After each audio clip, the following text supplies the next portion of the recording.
আমরা আজকে প্রথমেই কন্ডিশনাল সেন্টেন্স নিয়ে আলোচনা করব। ওকে, কন্ডিশনাল সেন্টেন্স মানে এই ধরনের সেন্টেন্সে একটা করে কন্ডিশন থাকবে। কন্ডিশন বুঝো?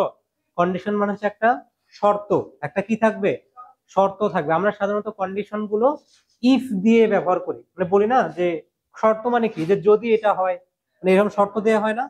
যেমন তোমার বাবা তোমাকে একটা কন্ডিশন দিয়েছে যে যদি তুমি স্কুলের পরীক্ষায় এবার ভালো রেজাল্ট করো তোমাকে আমি একটা সাইকেল কিনে দিব। খেয়াল করো, যদি ভালো রেজাল্ট করো এটা একটা কন্ডিশন, সাইকেল কিনে দিব এটা একটা রেজাল্ট।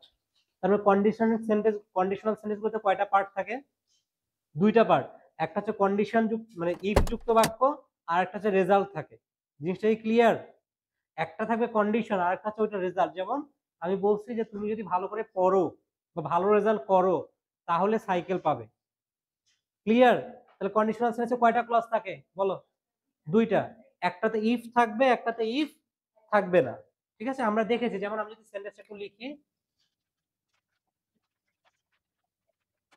আচ্ছা দেখো আমি দুইটা সেন্টেন্স লিখেছি যে if you study you will pass, অথবা এটাকে উল্টা করে লেখা যায় you will pass if you study. তার মানে ইফ ক্লজটা সবসময় শুরুতে যে থাকবে এমন না, এটা পরেও থাকতে পারে। বলো তো সেকেন্ড সেন্টেন্সে কি ঠিক আছে? মানে সেকেন্ড সেন্টেন্সে কোনো ভুল আছে কিনা? কি ভুল আছে? উত্তর হচ্ছে হ্যাঁ, একটা ভুল আছে। সেটা হচ্ছে না, এই কমাটা হবে না। অর্থাৎ ইফ ক্লজ যদি পরে বসে তাহলে মাঝখানে আর কমা বসবে না, কিন্তু ইফ ক্লজ যদি শুরুতে বসে তাহলে মাঝখানে কমা বসবে। জিনিসটা কি বুঝতে পারছো তোমরা? তাহলে এটা খুব ভালো করে মনে রাখো যে ইফ ক্লজ মাঝখানে বসলে ওটার পরে কিন্তু কমা হবে না। তাহলে দেখো আমি যেটা বলছিলাম যে কন্ডিশনাল সেন্টেন্সের দুইটা পার্ট, এই যে ইফ যুক্ত একটা ক্লজ আর একটা হচ্ছে মেইন ক্লজ। এই ক্লজটাকে মেইন ক্লজ বলে যেখানে ইফ থাকবে না। তাহলে বলতো এই বাক্যে মেইন ক্লজ কোনটা? এটা মেইন ক্লজ। আর এটা কি? এটা হচ্ছে আমাদের ইফ ক্লজ। বুঝতে পারছো? তাহলে কন্ডিশনাল সেন্টেন্স ক্লিয়ার তো? এখন কন্ডিশনাল সেন্টেন্স হচ্ছে আমাদের চার প্রকার। কয় প্রকার? কি কি? Zero, first, second and third. এই যে চারটা, zero, first, second, third. Clear? Okay, তাহলে আমরা এখন চলো এই চারটা নিয়ে একটু আলোচনা করব। দেখো আমি লিখেছি আমাদের চারটা কন্ডিশনাল। তো আমাদের কন্ডিশনালের কয়টা পার্ট থাকে? Please don't talk. একটা ইফ ক্লজ, একটা মেইন ক্লজ। তো জিরো কন্ডিশনালে যেটা হবে, ইফ ক্লজটা প্রেজেন্ট ডিফিনিট হবে আর মেইন ক্লজটাও কি হবে? প্রেজেন্ট ডিফিনিট হবে। ক্লিয়ার? ইফ ক্লজটা প্রেজেন্ট ডিফিনিট, মেইন ক্লজটাও প্রেজেন্ট ডিফিনিট হবে। বুঝতে পারছো? আচ্ছা, এটা দ্বারা কি বোঝাবে? এটা দ্বারা আসলে ফ্যাক্ট বোঝাবে। ফ্যাক্ট কি বোঝায়? কি বললাম? জিরো কন্ডিশনাল দ্বারা ফ্যাক্ট বোঝায়। ফ্যাক্ট বলতে কি বোঝায়? ফ্যাক্ট মানে হচ্ছে সত্য ঘটনা, যেটা মানে বাস্তবতা। আচ্ছা, বাস্তবতা কি? মানে ইফ কন্ডিশনালটা এমন একটা জিনিস বোঝাবে যে যেটা সব সময়ের জন্য সত্য। যেমন বর্ষাকালে যদি বৃষ্টি হয় রাস্তাঘাট ডুবে যায় না? তাহলে যদি বৃষ্টি হয় আমি বললাম রাস্তাঘাট ভিজে যায়, এটা একটা ফ্যাক্ট না? তার মানে এটা জিরো কন্ডিশন। তাহলে কি বললাম? যে if it rains the roads get wet, তাহলে এটা জিরো কন্ডিশনাল। তুমি খেয়াল করো, প্যাটার্নটা খেয়াল করো। ইফ ইট রেইনস, কোন tense? Present indefinite. The roads get wet, কোন টেন্স? Present indefinite.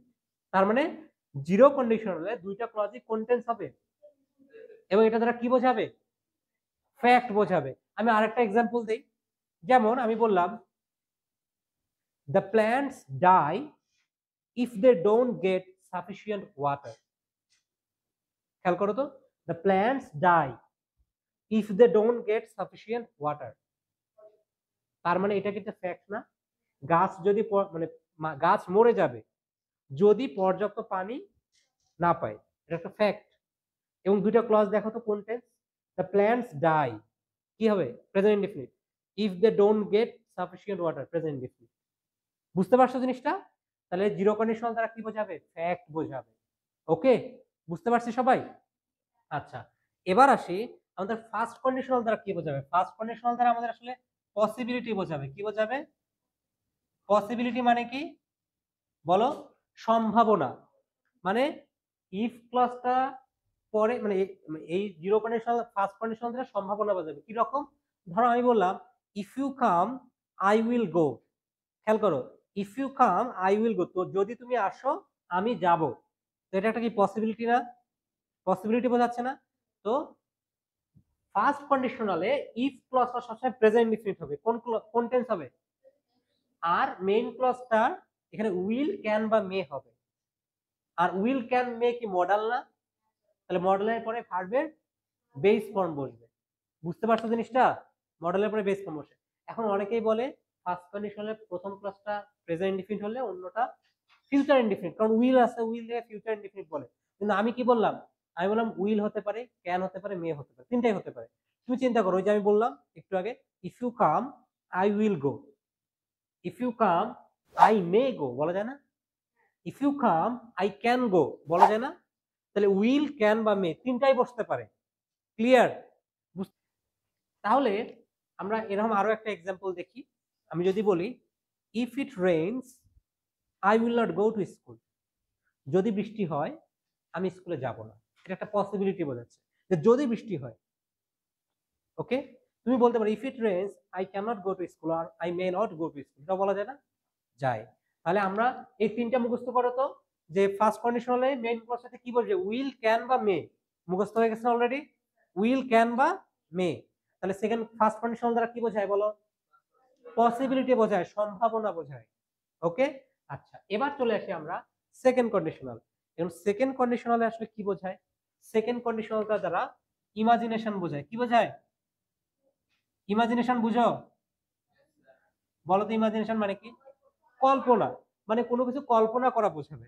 ওকে, এবং এটার স্ট্রাকচার হচ্ছে ইফ ক্লজটা যদি পাস্ট ইনডিফিনিট হয়, মেইন ক্লজটা উড কুড বা মাইট বসবে প্লাস ভি ওয়ান বসবে। এখন এটা মনে রাখার একটা শর্টকাট টেকনিক বলি, এদিকে তাকাও সবাই, খেয়াল করো। ফার্স্ট কন্ডিশনালে কি ছিল, ইফ ক্লজটা প্রেজেন্ট ইনডিফিনিট ছিল, আর এইখানে উইল ক্যান বা মে। তো এবার ইফ ক্লজটা কি হয়ে গেছে, মানে ইফ ক্লজটা পাস্ট ইনডিফিনিট হয়ে গেছে, তাহলে এগুলোকে পাস্ট করে দাও। তাহলে উইলের পাস্ট কি উড, ক্যানের পাস্ট কি কুড, মেয়ের পাস্ট কি মাইট। তাহলে কি জিনিসটা সহজ হয়ে গেল না?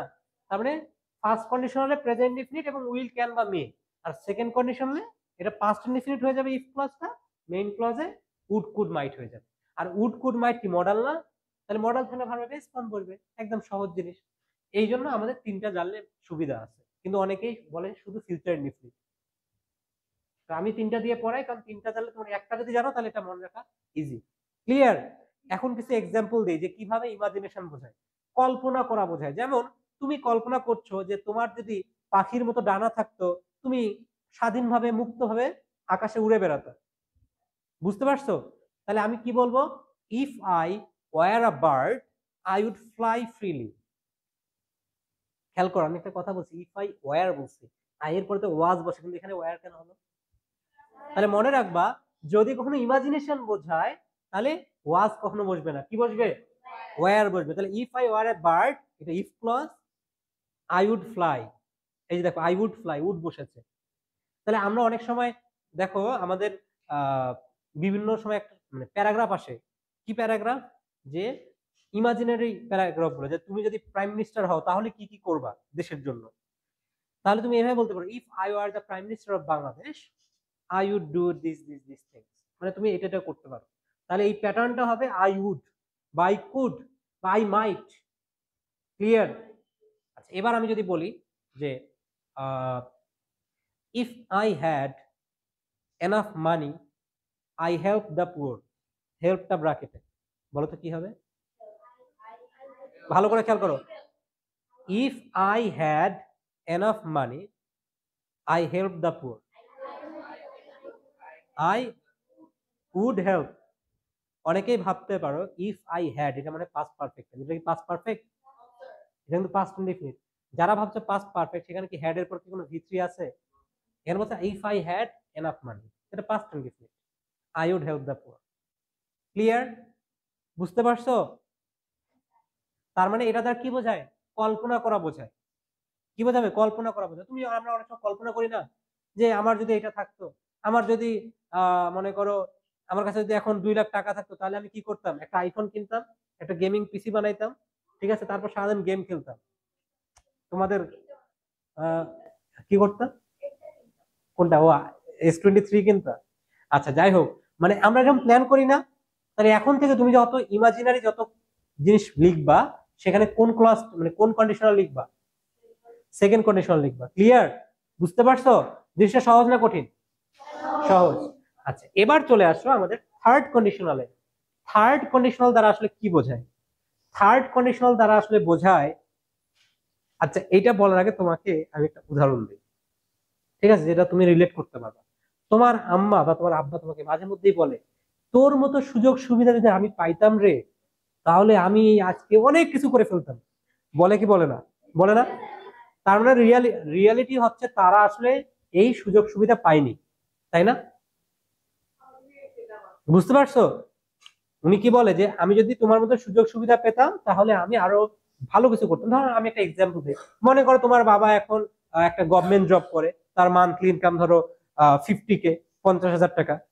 এখন উনি চিন্তা করছে যে আমি যদি তোমার মতো সুযোগ সুবিধা পেতাম আমি আরো বেটার কিছু করতে পারতাম, আমার ইনকাম আরো বাড়তো।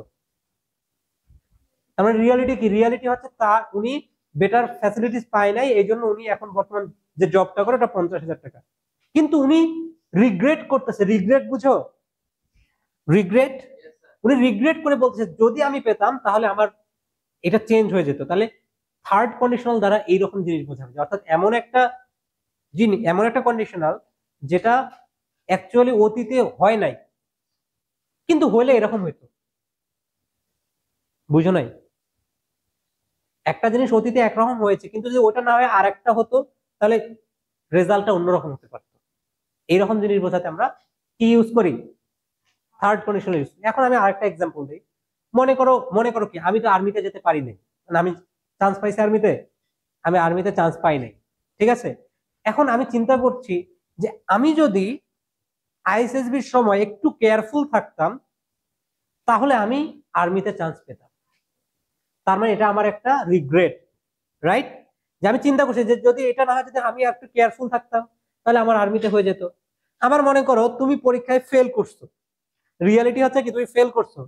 এখন তুমি চিন্তা করছো, ইস আমি যদি একটু ভালো করে পড়তাম তাহলে আজকে পাস করতাম। তাহলে রিয়ালিটি কি? রিয়ালিটি হচ্ছে তুমি ভালো করে পড়ো নাই, তুমি ফেল করছো, কিন্তু তুমি রিগ্রেট করছো যে যদি এটা না হয়, যদি আমি ভালো করে পড়তাম তাহলে পাস করতাম। জিনিসটা বুঝছো? তাহলে এই ধরনের জিনিস বোঝাতে আমাদের থার্ড কন্ডিশনাল হবে। আর থার্ড কন্ডিশনালের স্ট্রাকচারটা যদি আমরা বলি, দেখো ইফ ক্লজটা পাস্ট পারফেক্ট হবে, কি হবে? Past perfect. আর মেইন ক্লজে উড কুড মাইটের পর একটা হ্যাভ বসাবো, তারপর ভি3, অর্থাৎ উড হ্যাভ, কুড হ্যাভ বা মাইট হ্যাভ প্লাস ভি3। এখন এটাও মনে রাখার একটা শর্টকাট টেকনিক বলে দেই। তুমি এদিকে তাকাও, পাস্ট ইনডিফিনিট যখন ছিল তখন উড কুড মাইট ছিল, রাইট? এখন এটা পাস্ট পারফেক্ট হয়ে গেছে। আমরা কি জানি পারফেক্ট থাকলে একটা হ্যাভ চলে আসে না? আসে কি আসে না? তো তখন একটা তুমি এক্সট্রা করে, যে এইখানে উড কুড মাইট ছিল, শুধু উড কুড মাইট, আর এখানে পারফেক্ট হওয়ার কারণে একটা হ্যাভ বসিয়ে দাও। আর আমরা জানি হ্যাভ এর পর ভি3 বসাতে হয় ভি3। এটা তো মুখস্থ করার কিছু নাই, সহজ জিনিস। তাহলে এখন আমি আবার তোমাকে বলি, জিরো কন্ডিশনালে দুটাই প্রেজেন্ট ইনডিফিনিট। ফার্স্ট কন্ডিশনালে if present indefinite, main clause will, can বা মে। সেকেন্ড কন্ডিশন ইফ যুক্ত ক্লজটা ফার্স্ট ইনডিফিনিট, মেইন ক্লজটা উড কুড মাইট প্লাস ভিওর। থার্ড কন্ডিশনালে ইফ যুক্ত ক্লজটা পাস্ট পারফেক্ট, মেইন ক্লজটা would have, could have, might have plus ভি3। মুখস্থ হয়ে গেছে? কার কার হয়েছে হাত তুলো তো। ওকে, ভেরি গুড, মেজরিটি হয়েছে। তাহলে আমি বুঝাইতে পারছি সবাইকে? তাহলে এইখানে একটা লাস্ট একটা এক্সাম্পল দেই। ধরো তোমার পরীক্ষায় কিভাবে আসবে right forms of verb conditional নিয়ে। ধরো আমি যদি এইভাবে বলি যে ইফ আই বা if you had invited me, I join the party.